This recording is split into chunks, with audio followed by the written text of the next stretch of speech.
गाबोन बड'फा उपेन्द्रनाथ ब्रह्मनि जोनोम सान बड'फा उपेन्द्रनाथ ब्रह्मनि 67थि जोनोम सानखौ दुलाराय आसामावनो गाबोन 31 मार्चआव फरायसा सान महरै फालिगोन। जर'खायै गिबि खेब आसाम सरकारा बड'फानि जोनोम सानखौ फरायसा सान महरै फालिगोन। बेखौ लानानै गोजोननाय खुसिजों आसामनि गिबि मन्थ्रिनिसिम साबायखर बावहरदों बिटिआरनि गाहाय प्रमद बर'आ।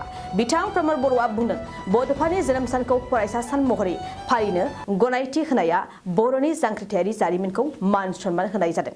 बेनि अनगायैबो आसाम रायजोआव बड'फा उपेन्द्रनाथ ब्रह्मआ मोनसे गिदिर मान सन्मानखौ मोननो हादों।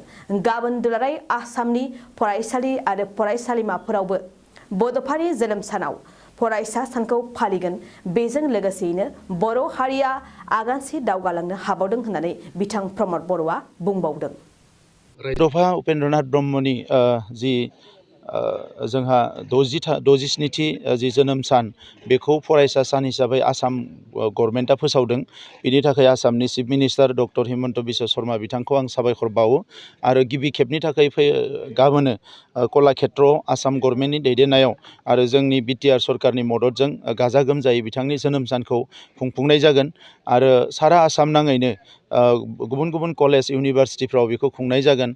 बिटिआर ओनसोलाव जेरावबो बेखौ खुंफुंनाय जागोन आरो बियो जोंनि थाखाय जोबोद गोग्गाथावना बाथ्रा जे जोंनि बड'फा उपेन्द्रनाथ ब्रह्मआ मोनसे गिदिर अनार आरो रिकगनेसन दिनै आसामाव मोननो हाबाय आरो बिनि गेजेरजों जोंनि जि गोलाव समनि जि जोंनि सोमावसारनाय, जोंनि जि दाबि दाबा, जोंनि गांनाय उखैनायखौ लानानै जोंनि गोलाव सम सोमावसारनाय, गोबां मुंख्लं जानाय, बे जारिमिनखौनो मोनसे रिकगनेसन एबा सन्मान होनायखौ जोङो बुंनो हायो आरो बेजों दिनै जोंनि हारिया आगानसे दावगालांबावनो हाबाय होननानै आं मिजिंथियो। थांनाय गोलाव समाव बियो दुलाराय बर' फरायसा आफादनि दाबिमोन जे बेखौ फरायसा सान हिसाबै फालिनांगो आरो बे दाबिखौ दायो मानिनानै लाबाय। दा बिनि थाखायनो गाबोननि सानाव जोङो बेखौ आसाम नाङैनो फालिगोन आरो आङो अबंलावरिनि खाथियाव आर'ज गाबगोन जे बड'फा उपेन्द्रनाथ ब्रह्मखौ अरायसम सोरगोआव मोजाङैनो लाखियो आरो आरोबाव आर'ज गाबगोन अबंलावरिनिसिम जे फिन खेबसेबाव बड'फाखौ जाहाथे बर' हारियावनो जोनोम होयो, जोंनि आद्रा थालांनाय खामानिफोरखौ मावफुंनो थाखाय बड'फाया बर' हारियावनो जोनोम लाफिनो। मानोना बेबायदि गिदिर गिदिर दैदेनगिरिफोर, माखासे हिर'फोर आरो सानसुमैफोर जोनोम जाब्लासो हारिया जौगानो हायो।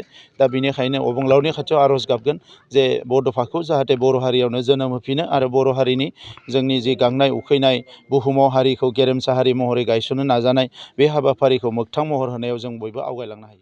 2023-24 सोलोंथाइ बोसोरनि थाखाय गोदान मुं थिसननाय लानानै फैदों बड'लेण्ड एकाडेमि सिनियर सेकेन्डारि फरायसालिया।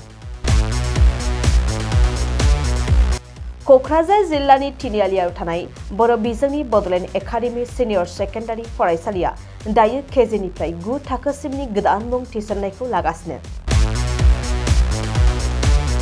बड'लेण्ड एकाडेमि सिनियर सेकेन्डारि फरायसालियाव गुनगोनां सोलोंथाइ होनायजों लोगोसेयैनो नोंथांमोना बे फरायसालियाव थानाय जानायनि हस्टेल खाबुखौ मोननो हागोन।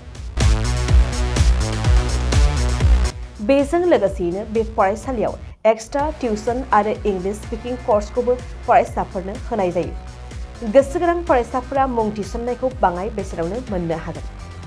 बेनिखायनो बड'लेण्ड एकाडेमि सिनियर सेकेन्डारि फरायसालियाव फरायसा एबा नोंथांमोनहा मुं थिसननायनि बागै मिन्थिनोब्ला नैबे मबाइल नम्बर 9101488399 नङाब्ला थोंजों फरायसालियाव थांनानै खौरां लाहैनो हागोन।